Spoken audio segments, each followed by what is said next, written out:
Assalamu alaikum dear students, I am Anjum Shafiq, your biology teacher for grade 10, and today we are going to discuss the endocrine system regarding to the posterior pituitary gland. Posterior lobe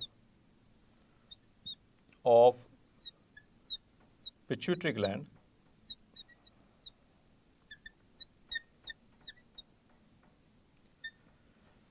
anterior lobe को detail से discuss कर लिया, उसमें दो hormones को detail से देखा और होपफुली आपको क्लैरिफाई भी हुआ होगा। इसमें सोमेटोट्रोफिन और दूसरा thyroid stimulating hormone. Posterior lobe of pituitary gland से भी डियर स्टूडेंट्स दो इंपॉर्टेंट हार्मोन्स हैं जो सेक्रेट होते हैं। उनमें से एक है anti diuretic hormone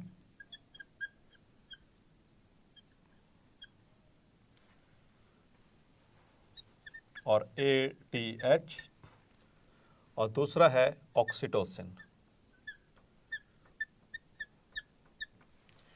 so students इसको 10 by 10 एक्सप्लेन करते हैं। So first of all the anti diuretic hormone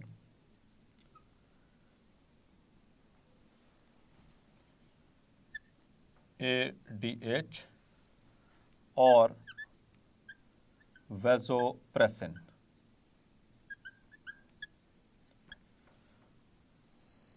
ये सारे माय डियर स्टूडेंट्स इसी के नाम है, एंटी डाययूरेटिक हार्मोन, ADH और वैसोप्रेसिन। सो ज़रा इसके लफ्ज़ी मतलब पे ज़रा गौर करें। एंटी मीन्स अगेंस्ट, डाययूरेटिक ये वर्ड है डाययूरेसिस से, मतलब कि the process of formation of urine, मतलब कि एंटी डाययूरेसिस मतलब कि यूरिन को ना बनने देना। ऐसा हार्मोन जो यूरिन बनने को अपोज करता है, that is called as anti diuretic hormone. और ये स्टूडेंट्स इसका जिक्र मैं पहले भी कर चुका हूँ अपने फर्स्ट चैप्टर के अंदर, जब अपने किडनी में कंसंट्रेटेड यूरिन के हवाले से बात की थी। डेफिनेटली आपको याद आ गया होगा। So dear students, anti diuretic hormone it is secreted by posterior pituitary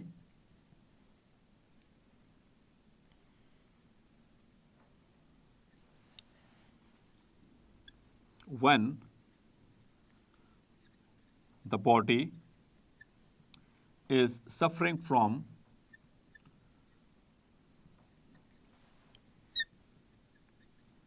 dehydration. Yes, my dear students, dehydration. ये इसमें कीवर्ड याद रखना है, या फिर deficiency of water in our body fluids. तो D का मतलब कम हो जाना, हाइड्रेशन यानी कि हाइड्रा वाटर से बॉडी के अंदर पानी का लेवल जब हमारे कम हो जाए, ऐसी कंडीशन को कहते हैं डिहाइड्रेशन। तो जब बॉडी के अंदर डिहाइड्रेशन हो चुकी है, पानी का लेवल नॉर्मल से फॉल कर चुका है, तो इसके नुकसानात बहुत हो सकते हैं। जैसा कि इस डिहाइड्रेशन की वजह से जो ब्लड है वो थिक होना शुरू हो जाएगा, बिकॉज कि ब्लड का जो 55% है दैट इज़ ओनली प्लाज्मा, और प्लाज्मा का कम से कम 90% जो है वो सिर्फ और सिर्फ वाटर पे मुश्तमिल है। तो डिहाइड्रेशन का मतलब है कि प्लाज्मा के अंदर भी वाटर का लेवल कम होना शुरू हो जाएगा। तो प्लाज्मा के अंदर जब वाटर का लेवल कम होगा तो इसका मतलब है कि जब भी सॉल्वेंट कम हो तो वो सोल्यूशन ऑटोमेटिकली कंसंट्रेट होना शुरू हो जाता है या वो डेंस होना शुरू हो जाता है। इसी तरह से ब्लड भी थोड़ा कंसंट्रेट होना शुरू हो जाएगा, यानी कि थोड़ा विस्कस होना शुरू हो जाएगा, गाढ़ा होना शुरू हो जाएगा। अब अगर ब्लड इसकी वजह से गाढ़ा हुआ तो फिर क्या होगा, हार्ट को ज़्यादा जोर लगाना पड़ेगा उस थिक या गाढ़े ब्लड को पूरी बॉडी के अंदर घुमाने के लिए। तो फिर उससे क्या होगा, अगर मुसलसल ऐसी सिचुएशन रही कि हार्ट मुसलसल जोर लगा रहा है, इससे ब्लड प्रेशर इंक्रीज रहेगा और इस इंक्रीज्ड परसिस्टेंट ब्लड प्रेशर की वजह से और बहुत सारे नुकसानात का सामना करना पड़ सकता है, जैसे कंजस्टिव हार्ट फेलियर हो सकता है, या फिर उसकी वजह से रीनल फेलियर की तरफ भी केस जा सकता है। सो एनीवेज हम आगे चलते हैं इसके लेकर। सो डिहाइड्रेशन किस किस वजह से हो सकती है डियर स्टूडेंट्स, आपने जहन में रखना है। डिहाइड्रेशन में be due to number 1 less intake of water, यानी आपने पानी ही कम पिया, पूरे दिन में बहुत कम पानी पिया। एक नॉर्मल इंसान को, एक अडल्ट को कम से कम 8 से 12 गिलास पानी पीना चाहिए था, और एक गिलास माय डियर स्टूडेंट्स, एक नॉर्मल जो गिलास एवरेज गिलास होता है दैट इज़ अप्रॉक्सीमेटली 250 ml। अगर 4 गिलास होंगे तो ये कितना बन जाएगा 1000 ml, यानी कि 4 गिलास में कितना है 1 लीटर। 1 लीटर के 4 गिलास बनते हैं, और 8 गिलास का मतलब हुआ कि कम से कम 2 लीटर पानी हमें डेली बेसिस पे पीना चाहिए। सो 8 to 12 गिलास ऑफ वाटर, और वो नॉर्मल ग्लास कितना होना चाहिए 250 ml का। Clear students? तो अगर पानी ही कम पिया आपने पूरे दिन में 1 गिलास या 2 गिलास, सो आपकी बॉडी के लिए इतना नहीं था नॉर्मल अमाउंट। या फिर ये हो सकता है वोमिटिंग, यानी कि बार बार कै आ रही है, उल्टी आ रही है, उसकी वजह से भी, क्योंकि कै आती है तो वो स्टमक से जो गैस्ट्रिक कंटेंट्स होते हैं वो बाहर निकलते हैं, और समटाइम्स जो इंटेस्टाइन के कंटेंट्स हैं वो भी इसमें शामिल हो जाते हैं, जैसे कि ड्यूडेनम के। तो ऐसी सिचुएशन में जो वॉमिट आती है उसके अंदर भी large amount of water is there. तो वो कहाँ से है, वो बॉडी से ही है। तो मतलब कि एक्सेस वॉमिटिंग, बार बार उल्टी आ रही है, वॉमिट आ रहा है, तो उससे भी जो है वो वाटर का लेवल कम हो सकता है, बॉडी डिहाइड्रेट हो सकती है। या फिर डियर स्टूडेंट्स लाइक डायरिया,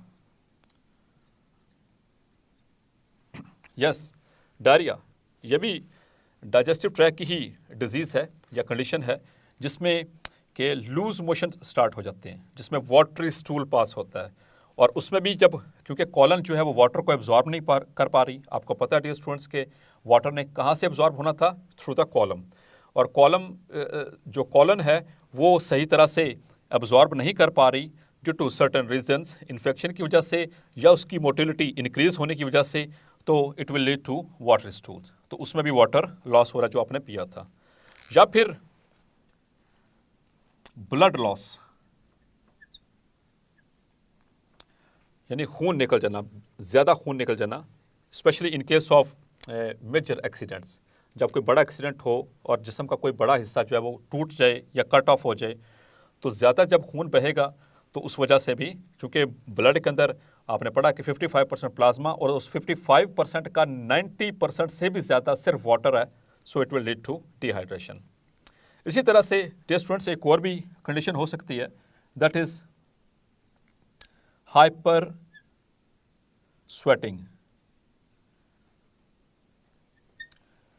यानी कि ज़रूरत से ज़्यादा पसीना आ रहा है आपको।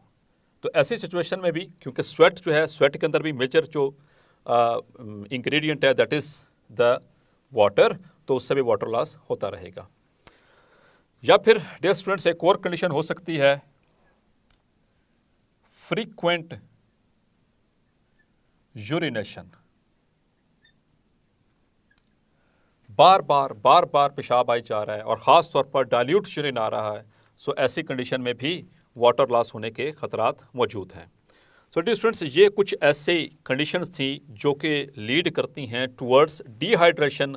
और अगर डिहाइड्रेशन हो गई, क्योंकि हर वक्त हमारे ब्लड के अंदर वो रिसेप्टर्स सेंस कर रहे हैं कि वाटर का लेवल कितना है, ऑक्सीजन का लेवल कितना है, ग्लूकोज का लेवल कितना है, अमाइनो एसिड्स का लेवल कितना है, तो जैसे ही ये सेंस होगा तो तब क्या होगा, the body will release the anti diuretic hormone from the posterior pituitary gland, और ये यहाँ से हार्मोन निकलेगा and it will go to the, yes my dear students अब आपकी बारी है, आपने बताना है कि एंटी डायूरेटिक हार्मोन कहाँ पर एक्ट करता है। हम पहले पढ़ चुके हैं इसको, सो डेफिनेटली आपने गेस कर लिया होगा, it acts upon the kidneys, क्योंकि यूरिन बनाने का अमल कौन करता है, किडनी। अब आते हैं थोड़ा सा अंदर की तरफ, तो किडनी में कहाँ पर एक्ट करेगा dear students, on the nephrons. Nephron में, अब वो थोड़ा और डिटेल पे आते हैं, तो नेफ्रॉन में कहाँ पर एक्ट करता था dear students? So you can memorise it, it acts on the collecting tubules. So here is our nephron.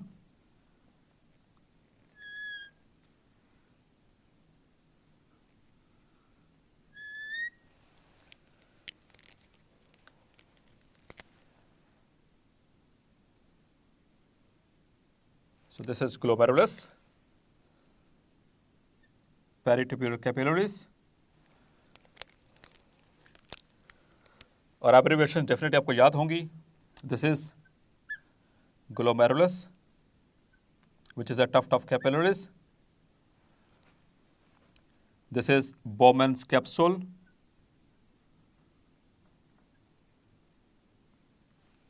And what is this? This is proximal convoluted tubule. यहाँ पर सिर्फ मैं एब्रिविएशन इस्तेमाल करूँगा. और this is the loop of Henle.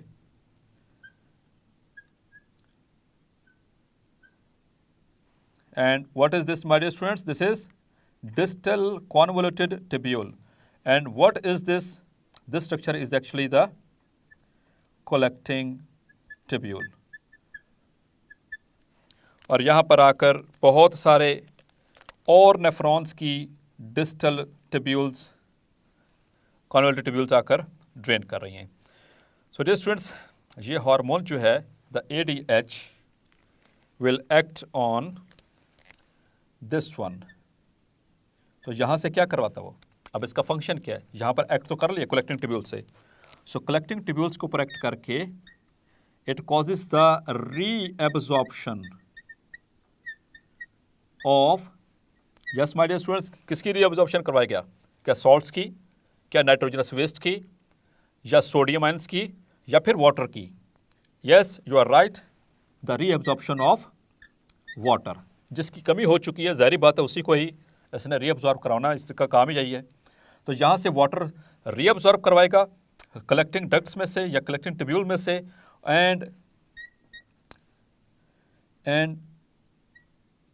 Put it into blood stream. उसको blood stream में शामिल करता जाएगा ताकि ब्लड का जो वाटर का लेवल है वो नॉर्मलाइज हो सके और हार्ट को ज़्यादा देर तक मुशक्क़त ना करनी पड़े, क्योंकि हार्ट वाइटल ऑर्गन है, इसकी कमी बेशी हम बर्दाश्त नहीं कर सकते.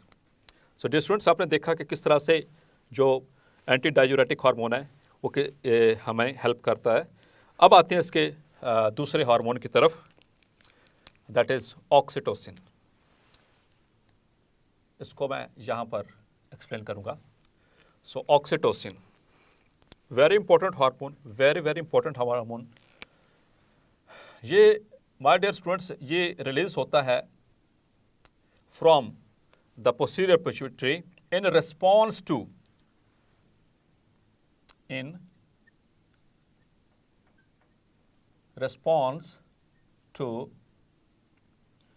contractions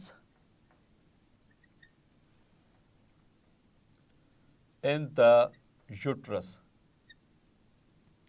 और यूट्रस क्या है dear students? Female reproductive part, जिसको हम सादा लफ्ज़ों में बच्चादानी कहते हैं, जिसके अंदर जो डेवलपिंग बेबी है वो मौजूद होता है.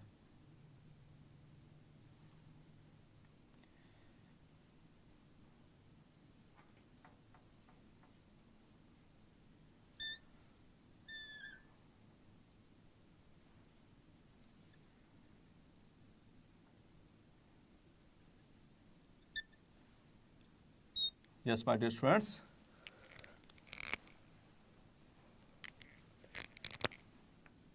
This is the female reproductive system.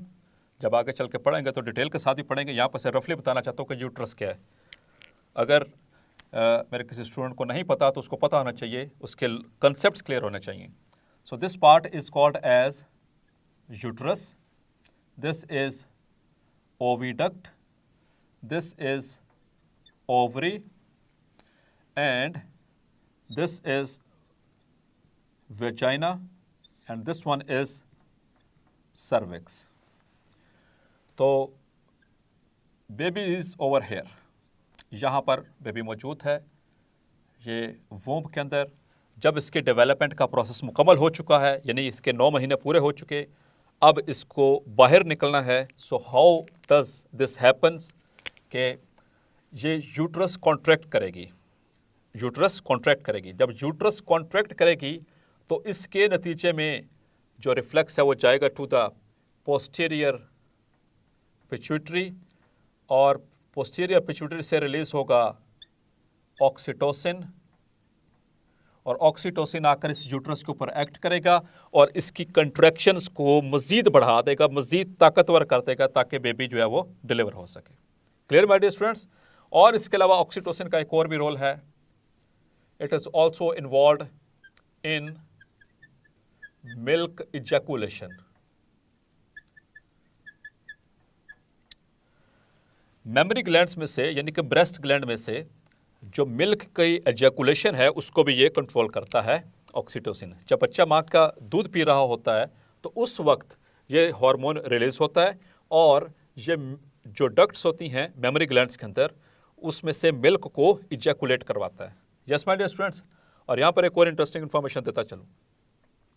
आपने सुना होगा ना कि वो इंजेक्शन वाला दूध नहीं पीना चाहिए, वो यही है, जो गाय या भैंस जो दूध नहीं दे रही होती उसको ये ऑक्सीटोसिन ही लगाया जाता है, सिंथेटिक ऑक्सीटोसिन, और जैसे ही उसको लगाते हैं विद इन मिनट्स वो मिल्क इजैकुलेट हो जाता है, वो दूध देना शुरू कर देती है।